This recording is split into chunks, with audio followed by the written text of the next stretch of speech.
Hi, I'm Allie Hamilton, and I'm so happy to welcome you to the Come As You Are podcast.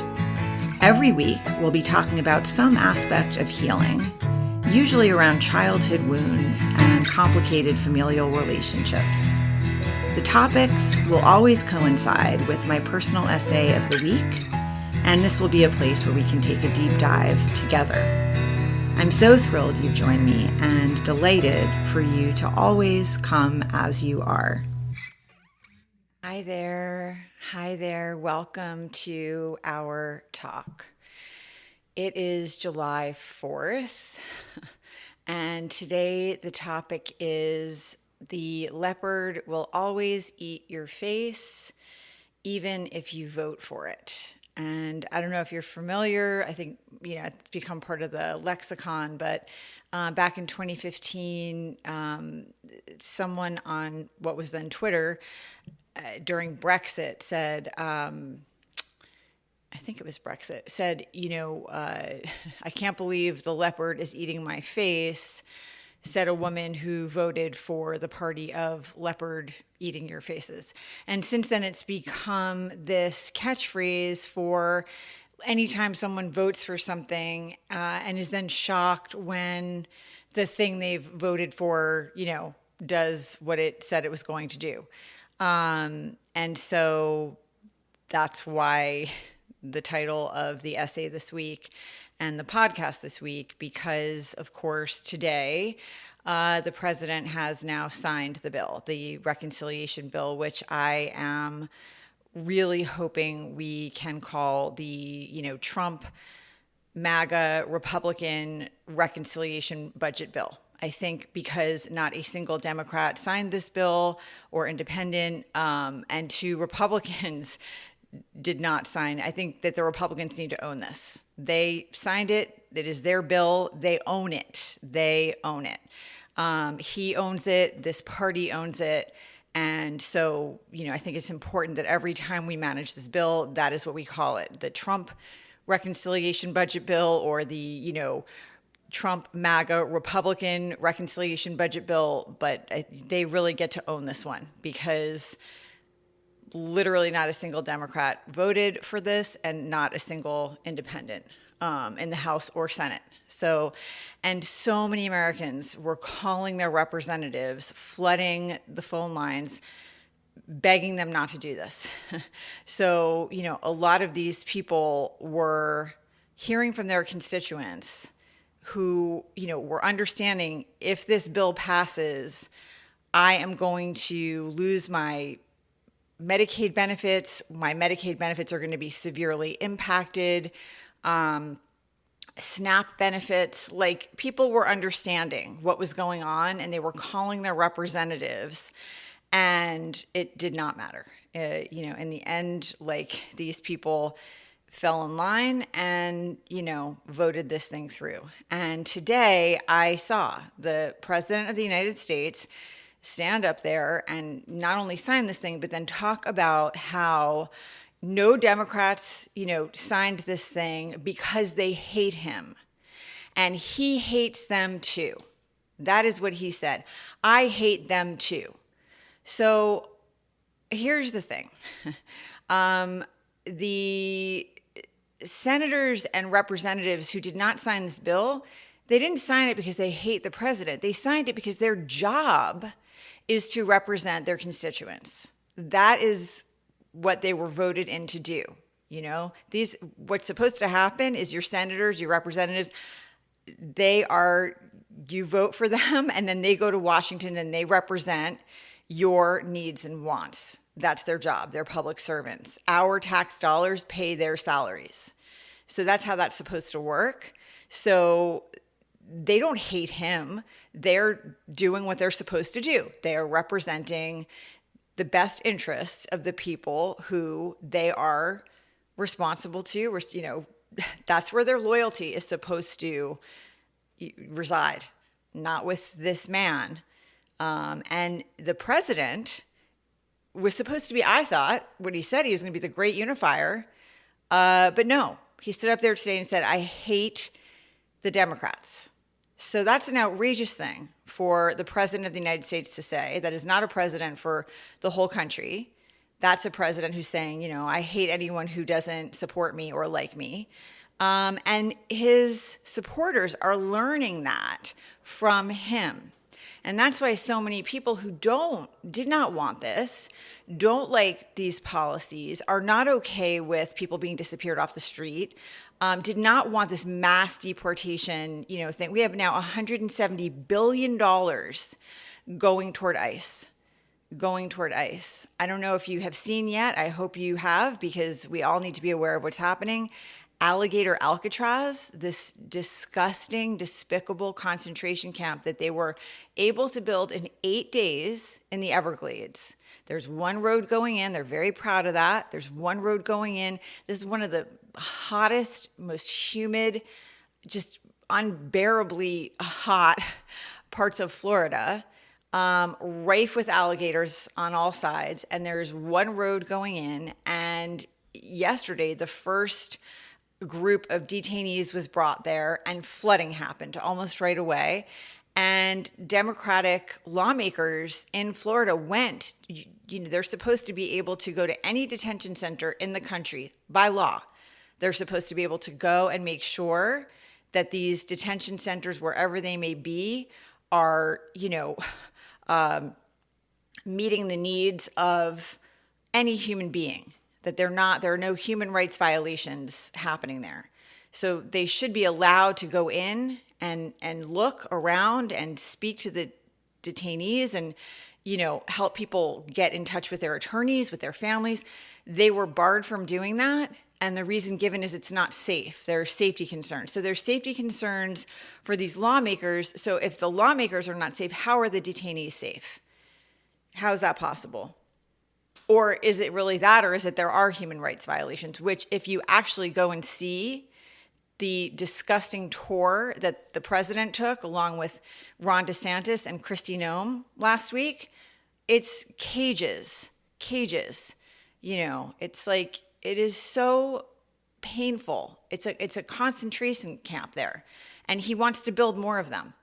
And I don't know if you remember, when Bukele came in, the El Salvador, Seacoast, that whole situation. We've been just sending people in the dead of night to these mega prisons. And the president came to talk to, to the Oval Office. And there was a hot mic. And he said to the president about, we need to build these here too. And can you house more of our people if we need you to in the meantime? Maybe we need to send some of the homegrowns next. Homegrowns, meaning United States citizens. So this is not, I've had a few conversations with people over the last, few months. I'm very vocal about how I feel because of course I am. This is not a shock. I think anyone who has been reading my writing for any length of time, or any of you who know me through yoga, this is not how we treat people, period. Full stop. I went to downtown LA a few weeks ago because we had the National Guard here, and I was trying to understand why.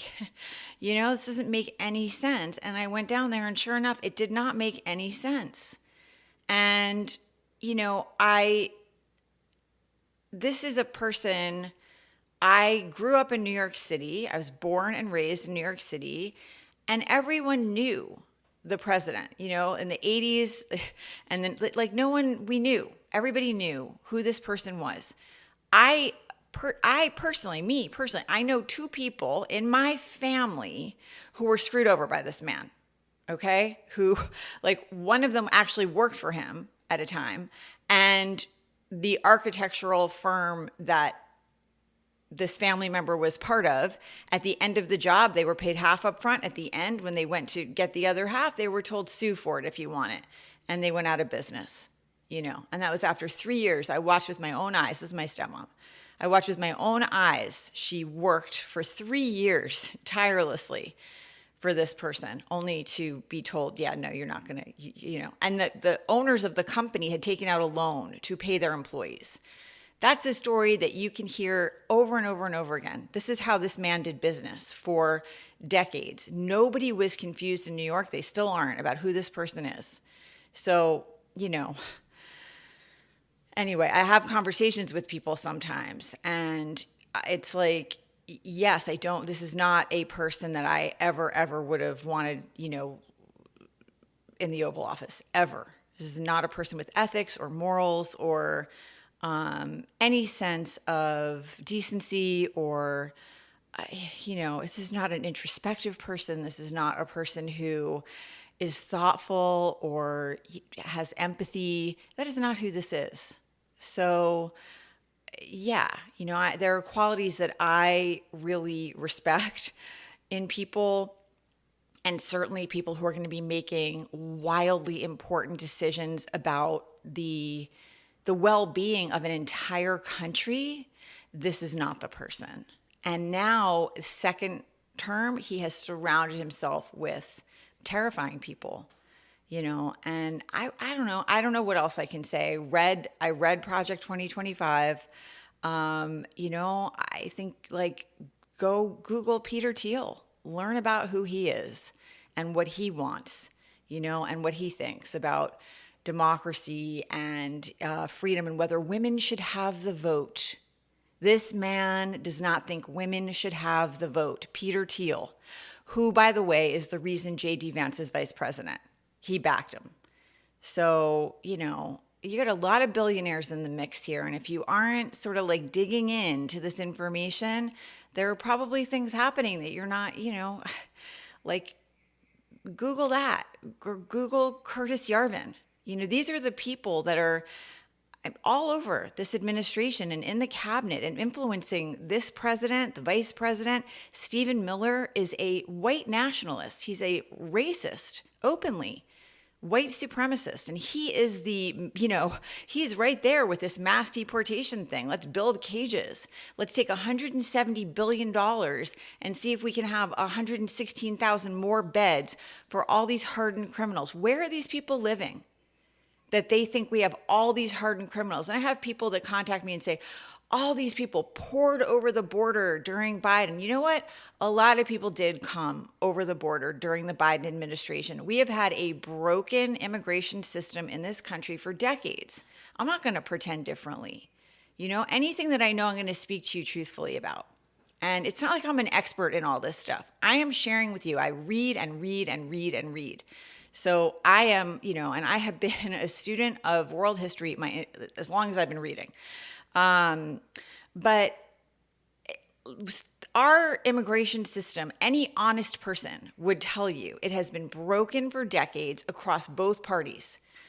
Whomever's in office, we have had a problem in this country. Our immigration system has not evolved with the population explosion, both in this country and elsewhere in the world, and with our economy and our needs, the way that we have been, using labor from other countries, people crossing the border, doing work that is essential to the health of our economy that Americans don't want, jobs that Americans do not want. So, yeah, there is a crisis here. The data for whether crime goes up when there's the presence of immigrants, zero. There is no data to support the idea that crime goes up because of immigrants. That is false. And in fact, there is data that supports the opposite.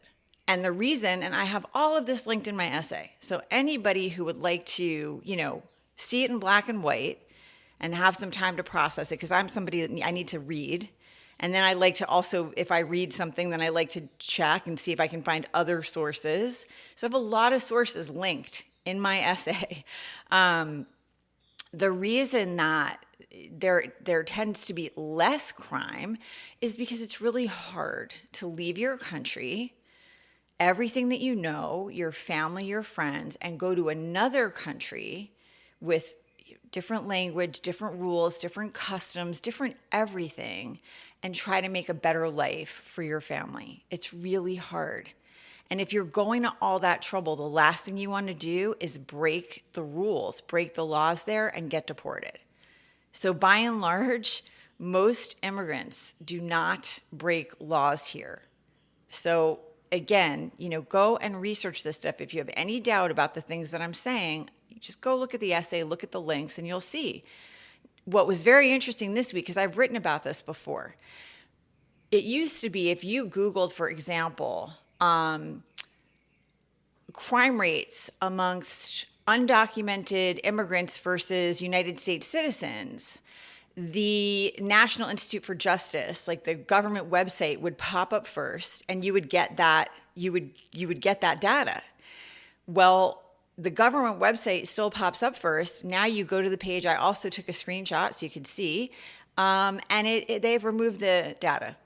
They've removed the data. It's like they don't want you to see that information. So I've linked other studies so you can look and verify this. But why would they remove that? What is going on here?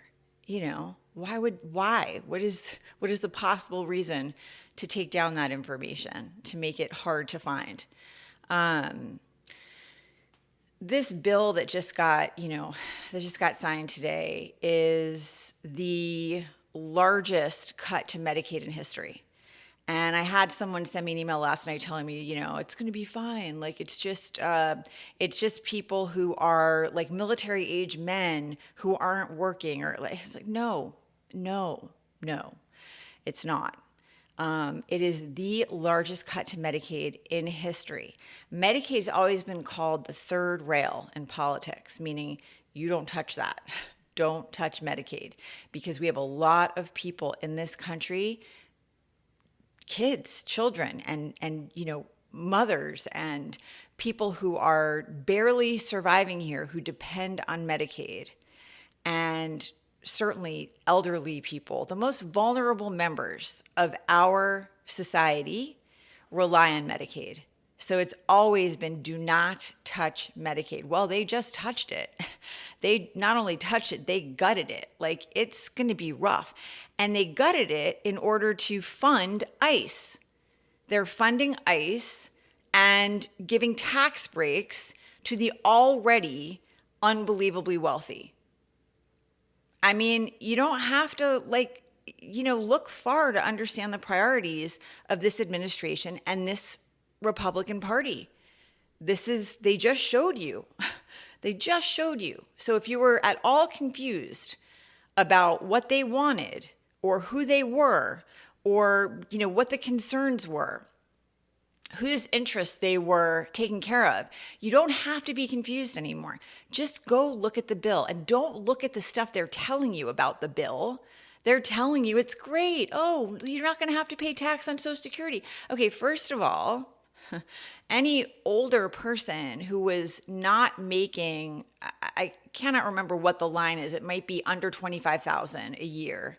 A lot of older people are living on their Social Security benefits. They don't make money. They're not like in the workforce anymore. So they're not getting income from anything other than Social Security. If you are that person and you're over 65, you weren't paying tax on your Social Security to begin with. If you are someone who is under 65 and you decided to take Social Security, for sure you're paying tax on that. If you are someone under or over 65 and you are making an income in addition to your Social Security benefits, your Social Security benefits can be taxed up to 50%, up to 8%. It depends on what you're making.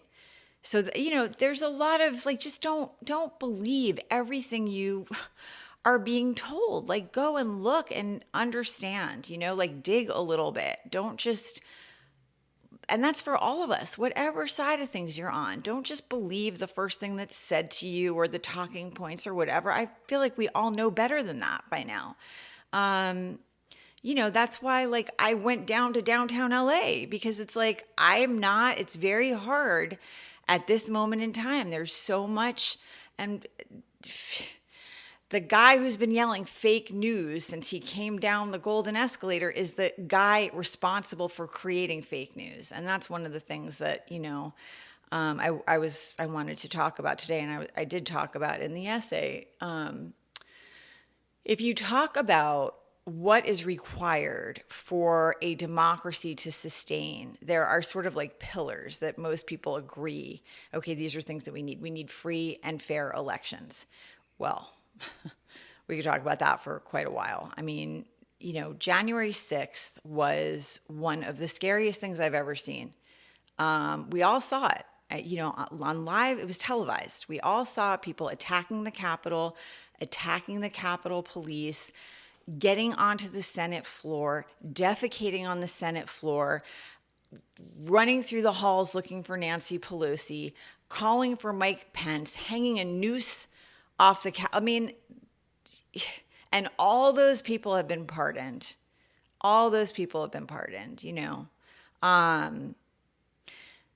So that is what happened in 2020, and like this man still to this day will not admit he lost the election. It's like the great lie. And everyone who is around him has to pretend that that's true. Even though literally if there were any supporting evidence, how many lawsuits did they bring trying to get recounts, and judges who he appointed himself were like, there were no issues with this election, with these votes in this county, in this state. There were none. There were some issues with you trying to pressure people, like, was it Ratzenberger in Georgia? Trying to get him to find the votes. But that was the only election, what's the word I'm looking for? Interference that was ever found, created by him. So free and fair elections, and then there's gerrymandering and redistricting and all the things that these people try to do to make it harder for people to vote. And now we have the SAVE Act. And they always go after the same people, right? People of color, women, marginalized groups. That's who they're always going after. Certainly people of color first. People who are not likely to vote for someone who's taking care of the wealthy, and so they redistrict and gerrymander and do all these like really unethical, disgusting things to make it harder and harder for people to vote. They start to pass rules like you have to show up in person or no water while you're online. What?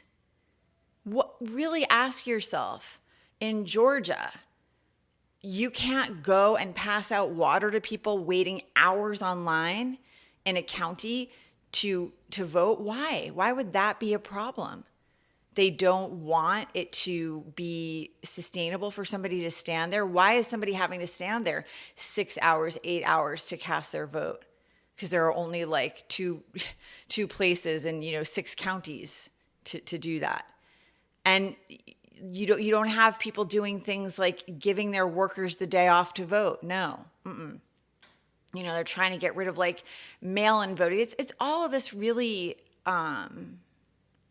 it's despicable. It's despicable. So there's free and fair elections, and I don't know what is going to happen. I don't know. I don't know what's going to happen. I just need to take a sip. I don't know what's going to happen anymore. I don't know what to think. We've had so many things happen already that I never thought would happen that I genuinely don't know what to even, I don't know what to say anymore about what might happen with the next election, if we're going to have a next election, or what's even going to happen. I just don't know. But I'm trying not to project that far ahead, because we've got to like kind of stay in the present and not, and I want to try to get to some hopeful stuff here, but it's not, it's not super easy, but I'm definitely going to try to end on a hopeful note. So free and fair elections. Rule of law. Rule of law means the laws apply to everyone equally. End of story. Okay, so this is what you need for a democracy, rule of law. And that means even the president. Rule of law, the laws apply to everyone equally, including the president. No one's above the law. Well, Supreme Court, that case where they granted him immunity when he's in his official capacity. We've never had a president in history who asked for anything like that before, who brought a case before the Supreme Court before and said, I need to be able to take, classified documents to my bathroom, like in Florida. I need to be able to do that, or I need to be able to, whatever, violate the Constitution left and right in my official capacity. We've never had that before. And it's very unfortunate that this Supreme Court did not do the correct thing. The Supreme Court is not supposed to, and I'm in two different topics now because I'm in separation of powers also, and an independent judiciary. So these are other things that you need for a democracy to sustain. You need the judiciary to not be political.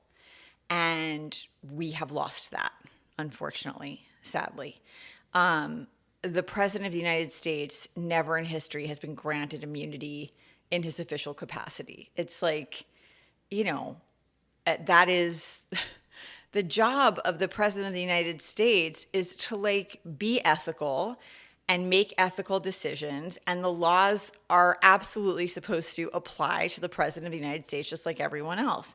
But now they've granted him this huge gray area, tons of wiggle room, and this is not the kind of person that you do that with. It's a slippery slope, and he's, completely taking advantage of it. So for example, the emoluments clause, right, which is you have to divest yourself of any conflicts of interest before you take office. So if you have business interests in other countries that might create a conflict of interest, for example, and you are going to become president, you have to pull yourself out of those business interests before you put your hand on the Bible and swear in. He's not doing that. That's not what's happening. The reason for that, that you don't want to have someone from Qatar giving him whatever it was, $437 million plane, or you don't want to have real estate deals being done in, the Middle East, is because then you've got people massive amounts of money being poured in, given to this president in exchange for what? That's what you don't want. You don't want a president who owes people favors, because then he's not working for the American people anymore. He's working for himself. Oops. Yeah. And this man, just in 2024, his most recent financial disclosure shows he made over $57 million just in 2024 selling stuff out of the White House, using the office of the presidency to increase his wealth. This is not a thing. President of the United States makes around $200,000 a year. You sign up for this job because you're a public servant and you care about Americans. And you move into the White House and you do the job of taking care of the American people. That's what you're supposed to do. And when you're done, you have speaking engagements and all kinds of things. And you write books and you go on talk shows and you make your money. And go for it. Because, from everything I understand and I can see myself, it's a tough job. So you want to spend 4 years, 8 years working your ass off for the American people and then go and make some dollar afterwards? Go for it. You want to get a professorship somewhere? Please do. Teach the younger generations what it's like to be president of the United States. I'd love to take that class. Write 1 million books, go on 1 million talk shows, charge whatever you want for your speaking engagements. Totally fine. While you're president, no effing way. No effing way are you making $57 million while you're in office. Are you kidding me? But crickets from the same people who were screaming about Hunter Biden's laptop and Hillary's emails. Please, where are these people? Where are they now? It's nothing. They don't care.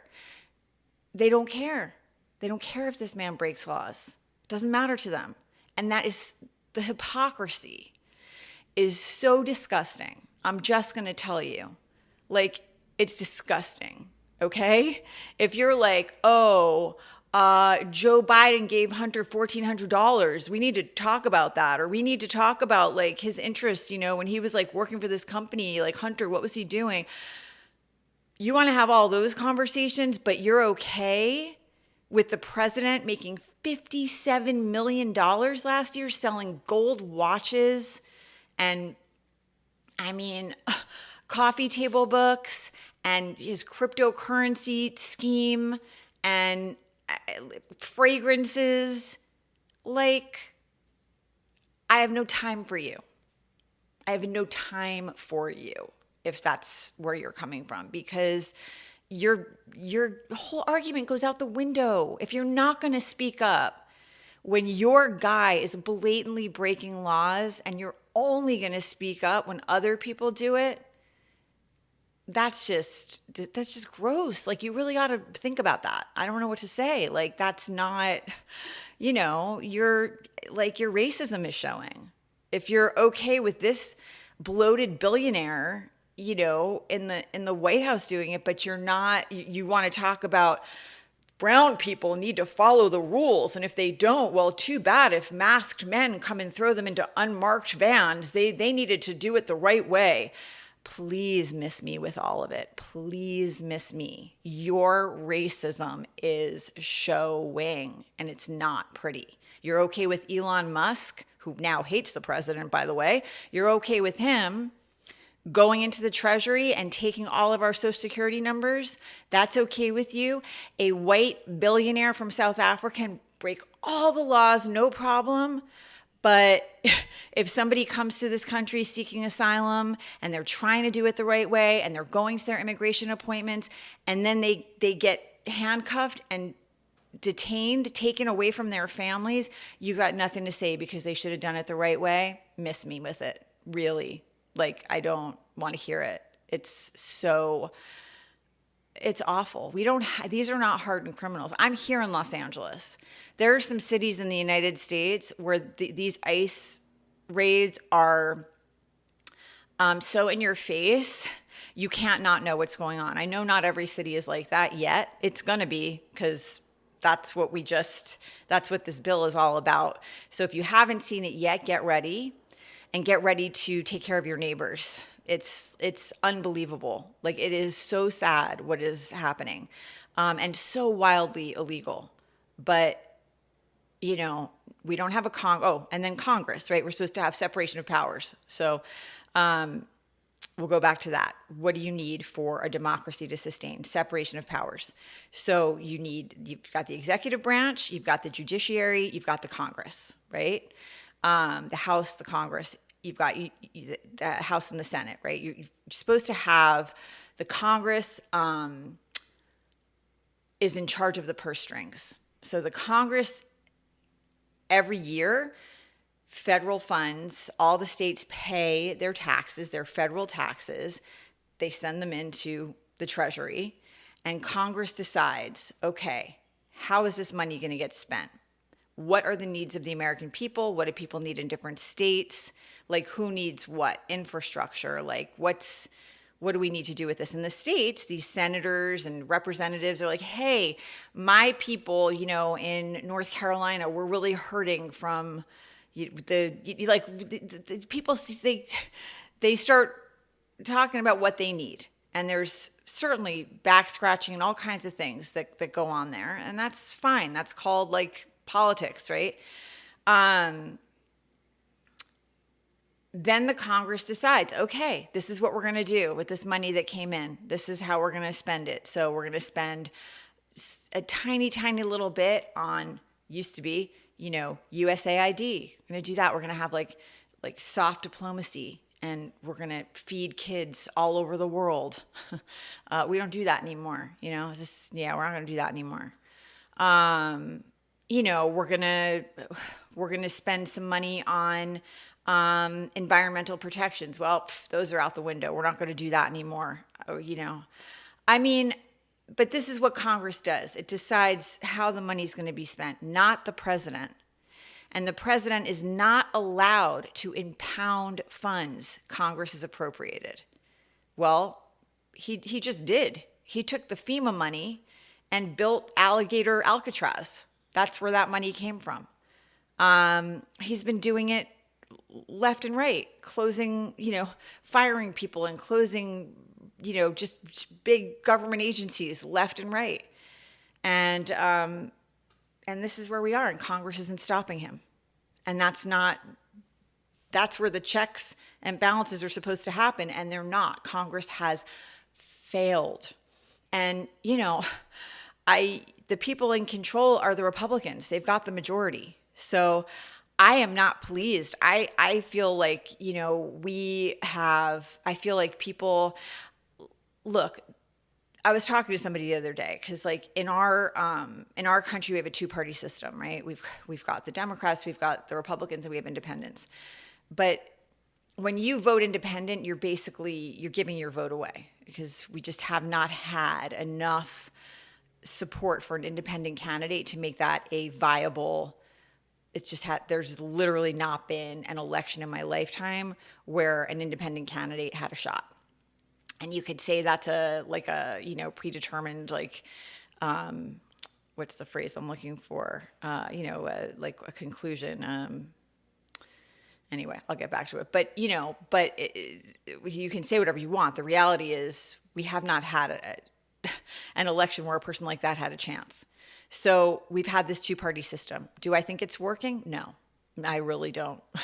I don't think this is working for us. I don't think swinging wildly from whatever this is, this like authoritarian, fascist, horrifying thing that we're in right now, to, where we've been, where not enough people are being heard and served and helped.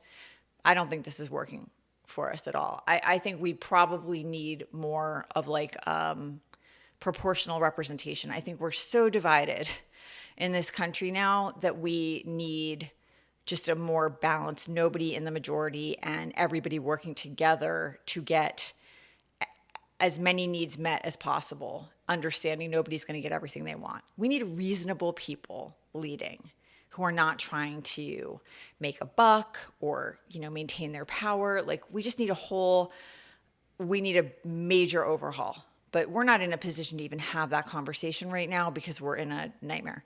So, okay. So we've got free and fair elections, rule of law, separation of powers, checks and balances, independent judiciary. I'm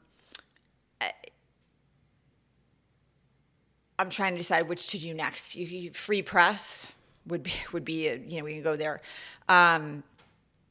A free press, a free independent press. So we don't have that anymore either, because whenever anyone, produces an interview like 60 Minutes that this president doesn't like, he sues. And when they cave, then there you go. It's over, because now journalists know that if they cover this president in a way that he doesn't like, they're not going to be backed up. ABC caved, right? Paramount caved. So that's gone now. This man who's been yelling fake news for all these years has been creating fake news. And I think it was Leslie Stahl. He told her, I think it was either Leslie Stahl or Barbara Walters, but I'm pretty positive it was Leslie Stahl was interviewing him. And she said, why do you come after the media like this? Why do you go after journalists this way? And he said, because when you break it down, when you break down the journalists, then nobody knows what to believe. People don't know what to believe anymore. He said it. It's like on camera. He said it. This was not an accident. He's been chipping away. And now that is what you have. You have a situation where we no longer have a free press, which is why you have so many journalists leaving CBS, leaving ABC, leaving, going and finding independent places where they can speak freely and not have, a corporation breathing down their necks. But it's incredibly sad. So we've lost that now as well. And I have a very, very well-written, insightful piece by Jim Acosta, which is linked in the essay, about that very thing. And then, the last thing that you need is the freedom of speech and due process and freedom of expression, the freedom to peacefully protest. Now I just what we're experiencing here, we just went through protests here in Los Angeles. Rubber bullets are flying, tear gas canisters are flying. And I'm not talking about when people are being, I'm not talking about the people like the burning Waymos, which was happening at night, after dark, after the protests were over, and we had a curfew at a certain point where like the second day, when after the Waymos happened, the Karen Bass, she put an 8 p.m. curfew on the protests in downtown LA. And I was there. I was at them. They were peaceful. What happened at night is people coming from other places like they always do when this stuff goes down, whether it's a giant sporting event or it's a protest or whatever it is. But the LAPD and the sheriff's office, they shut that down fast. And I mean fast. And then peaceful protesters came and volunteered to like help the businesses that did have, graffiti written on their windows, or there were not a lot of places that had like glass broken or looting. That really did not. It was shut down so quickly that there just was not a lot of that kind of vandalism this time. But the people who did suffer any kind of issues or harm to their property, people came right away and helped. So, having the National Guard here was absolute madness. And it is absolute madness and a waste of taxpayer dollars. There's a lot of that going on. So the pillars that you need for democracy, they came in hard since January. And I knew they were going to, because it's in Project 2025 that everyone was screaming, he's not part of that. He says he has no idea what that is. Well, okay. Everyone in the cabinet just about is part of the Heritage Foundation. Not everyone, but Russellville. Like, look at the people that are there, and you'll see that there is a shocking number. There are a shocking number of people from the Heritage Foundation in this administration, in this cabinet, along with people like, your Peter Thiels and your Curtis Yarvins, and who are influencing and no doubt feeding money into this beast. So how do you get to any kind of hope right now? Look, I mean, I guess one other thing I was talking about in the essay that I do want to touch on, because it is one of the things that is the most upsetting to me.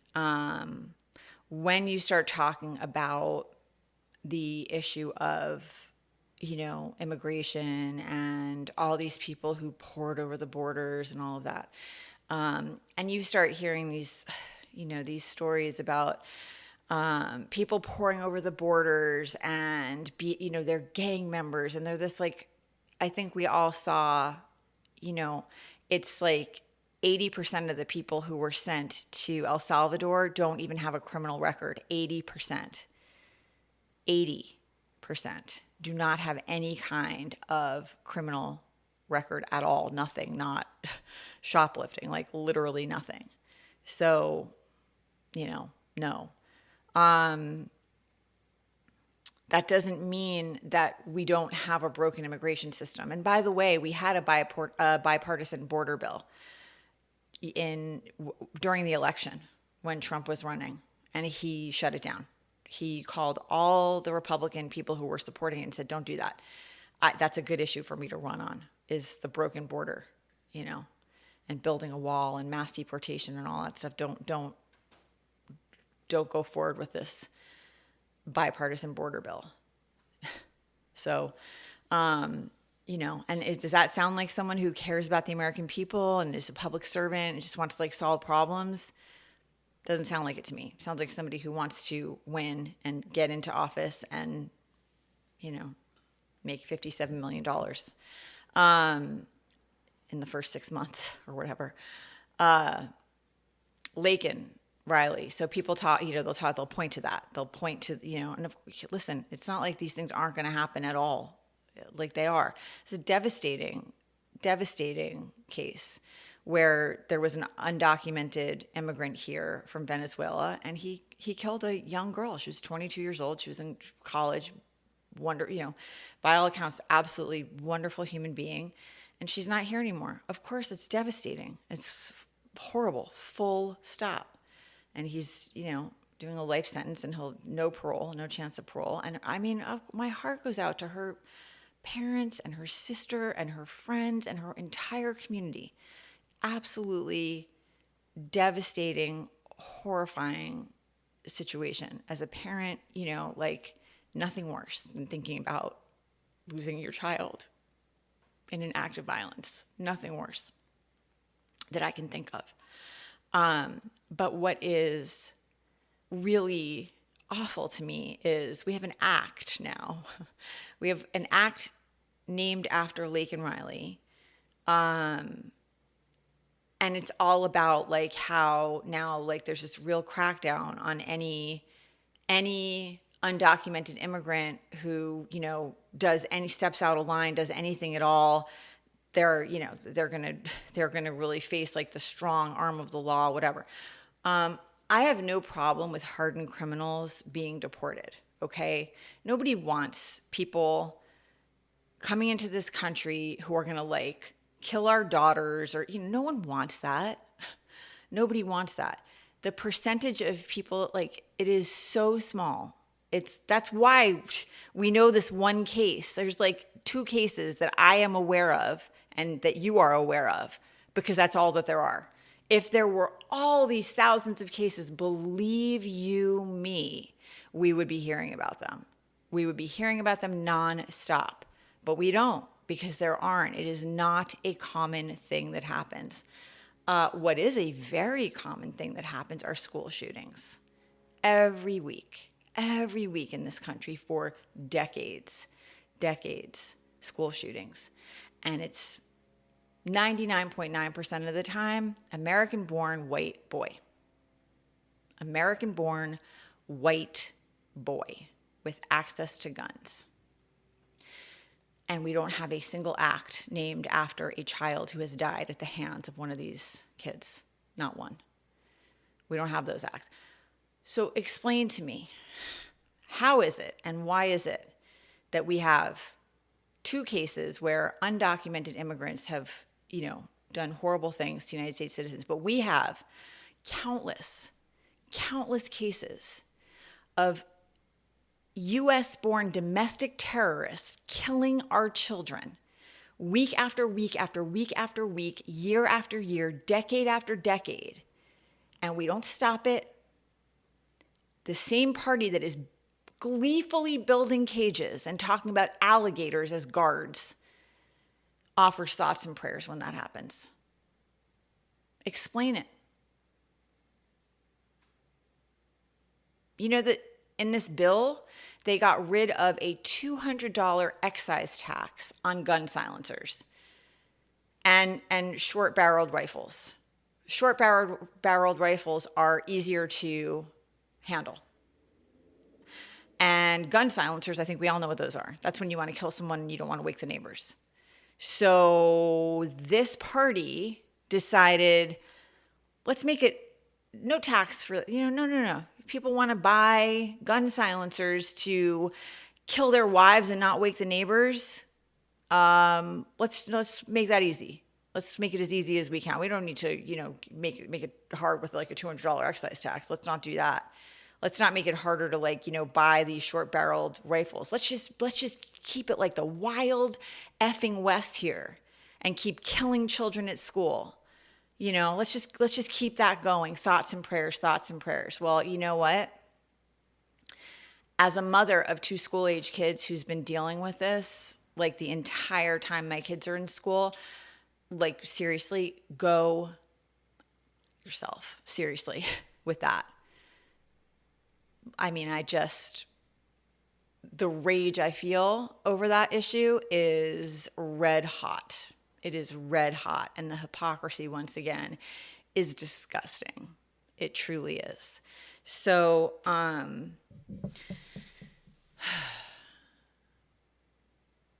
it's tough because I think where I'm at now is, when I see the president of the United States say, the Democrats, none of them signed this thing, because they hate me. Well, I hate them. It's like his followers are learning that from him.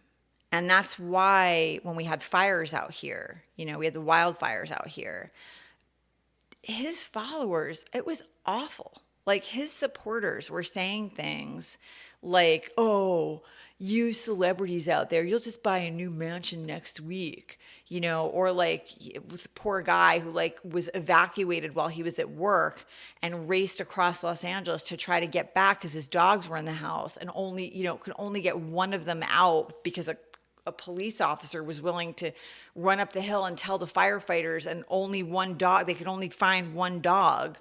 And then like a week later, he's like reunited with the second dog who miraculously comes running when he goes to the rubble of what is left of his house. This dog comes.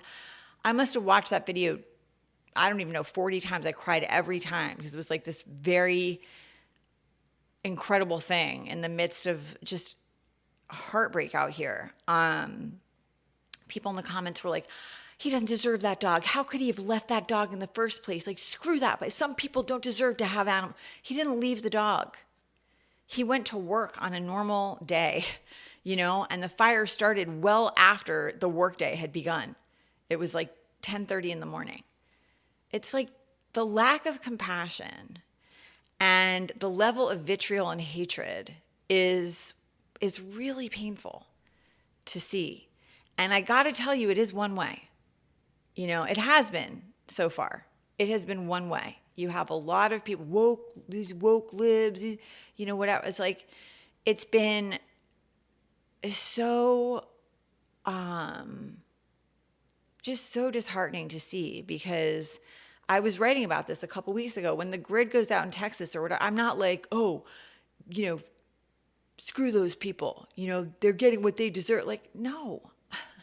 Because I understand that there are good people in Texas, and I don't like the governor of Texas. I don't like Greg Abbott, and I don't like Ken Paxton. I think they're despicable men, but they're great people in the state of Texas, and I don't want them to suffer. I don't want them to suffer. And that's the case everywhere. Here in the United States, there are such good people here. Not all the people in the United States voted for this awful, awful human being. I surely didn't. 30% of the people did not vote for this man. It's like I think it's like almost 31% voted for Harris, and then like 31.78% voted for him, and then like, I don't know, 36% didn't vote at all. So this is no landslide. This is no mandate. This is a lot of people stuck in this country who did not want this. And it's hard. It's really hard. It's really painful. And it's the 4th of July. And so you think about things like the Declaration of Independence, or, the fact that like we initially came here to get away from a monarchy and having a king, and religious persecution and all kinds of things. That's why we came here and stole this land. So when you think about the Declaration of Independence, which it's a good day to do that, and there are all these lines that we all know, like all men are created equal. The truth is, what they were talking about, the founding fathers, is all white men are created equal. And that that's the case if you know about Jim Crow laws, and you understand if you know that anything other than white men being created equal, everyone else has had to fight for their rights. Black men have had to fight, and then women eventually. Like, they were not including everybody in that, in that language and in that document. Not everyone was being included equally. And I think where we are right now is we're going to have to fight again. I mean, we've been fighting the whole time. The ERA is not even ratified in the Constitution. We can't even get that done. It's 2025, and we can't even get that done, and we're rolling back. The SAVE Act is going to make it harder for women to vote, married women, if they've changed their names, which unfortunately a lot of women have. If you don't have a passport and you are a woman and you have gotten married, and changed your last name and you do not have a passport, you're going to go to register to vote. When you go to renew your registration, if your birth certificate and your current ID, if the names don't match, you're not going to be able to renew your registration. So I think we're going to have to raise funds for lots of women to get passports in this country. And, I'm sure they're not going to make it easy. I don't know, y'all. It's tough. We've had really dark days in this country before. We have a lot of people who refuse to see what's happening. Either they're refusing or they really just don't see it because they're in another bubble. Like they're getting a whole bunch of they're watching whatever media they're watching. I don't know what to say anymore. But it's not hard to spot. If you're paying attention to what's happening with these lawsuits, with the media folding, with Congress, with we're in a constitutional crisis. We have been for months. This is not new. And none of the checks and balances are working the way they're supposed to. And, Congress is not stopping this man. Got a lot of billionaires in this cabinet, and it's not good.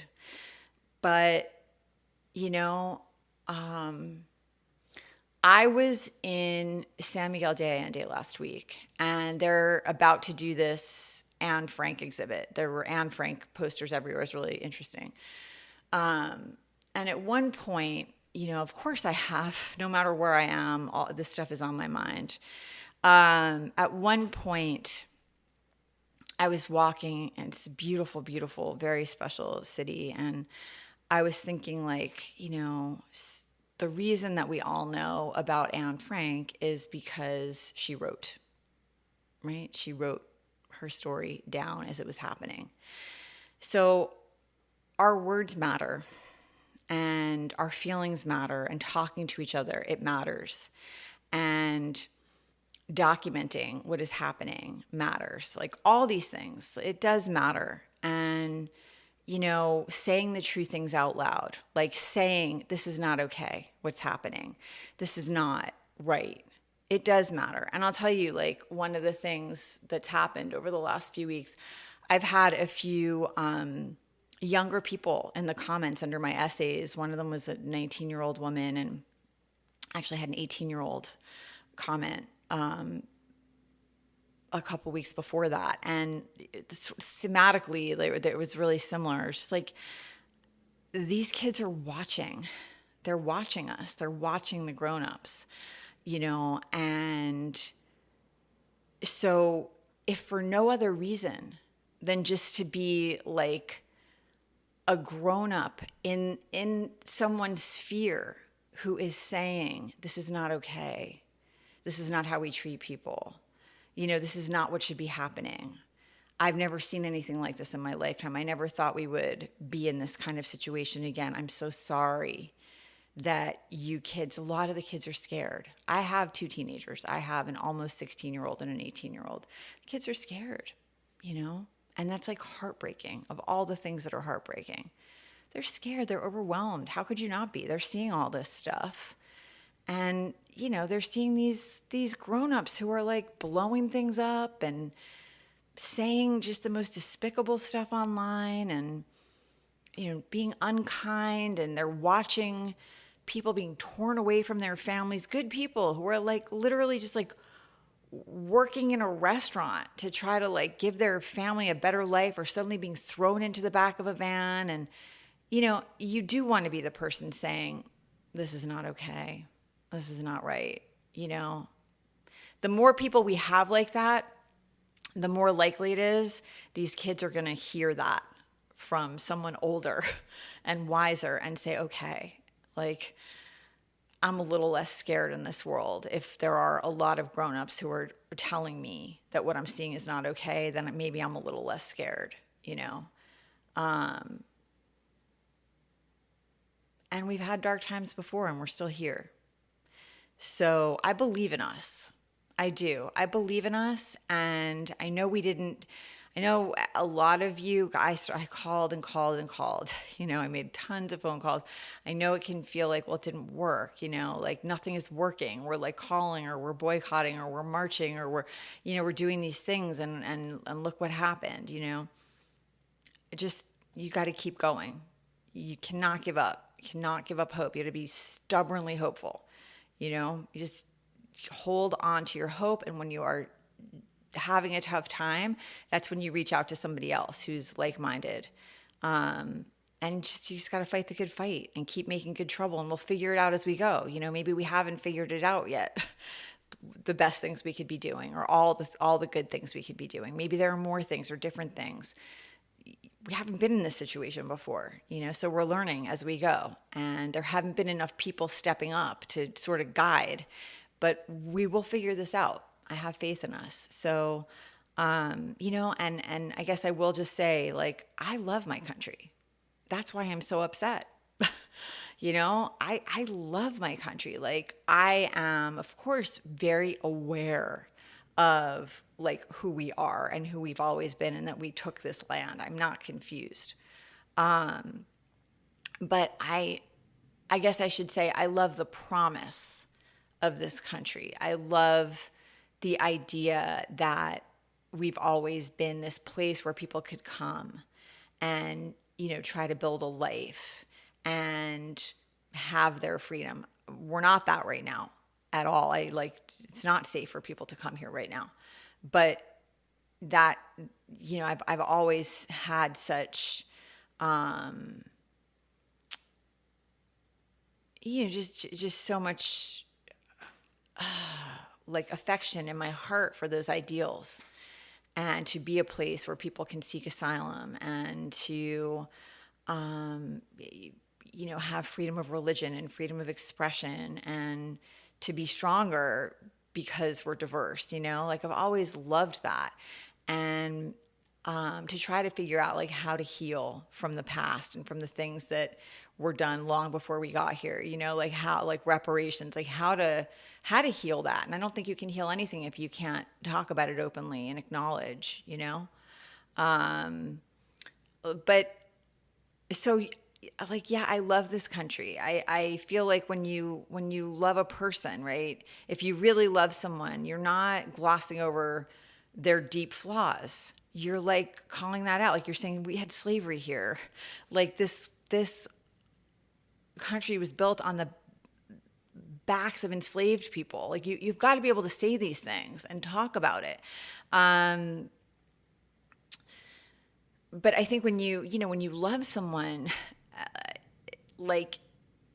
and you really love them, you're able to do that. Like you love people in spite of the places where they still have a lot of work to do. And right now what I feel is like this country is being deeply violated by terrible people, that the people in power do not care about any of these ideals at all. They don't care about democracy. They don't care about diversity. In fact, they don't like American ideals. They just want power, and they want more money. So I think these are the very wrong people. I think we need change, but this is not the change that we need at all. And so we just have to like hang in there and keep reaching out to each other, keep saying the true things out loud, keep a vision of more kindness, more empathy, stand up for your neighbors, stand up for your neighbors, like call things out. I'm probably going to be talking more about like ICE, and if you see that happening in your neighborhood, what you can do, because I think we're going to be seeing a lot more of that. And it's so sad to me. It's devastating. I mean, it makes me sick to my stomach. So yeah, but try not to give up. Try to really, if you have any stubborn streak in you at all, try to be stubbornly hopeful. Do not give up, because we can't. And we have to fight for better than this. We have to fight for the country that we want. And we've had to fight for the country that we want before. It's not the first time, and if they did it before, like we can do it again. And I think I want to leave you with that, as my best happy fourth message that I can muster. Like, don't give up on us, don't give up on yourself. Don't give up on a better chapter here ahead. Sometimes everything has to get really awful so that something new can be rebirthed. And, maybe that's what had to happen here. Maybe it just had to get horribly bad. I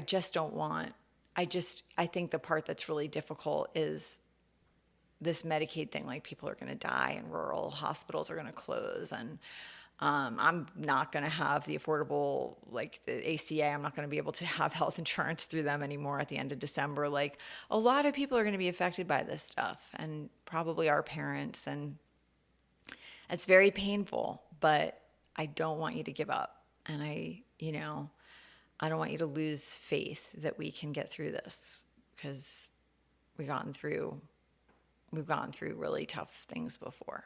So I don't know if I can tell you to have a happy fourth, but I hope that you can have a fourth with some faith in us.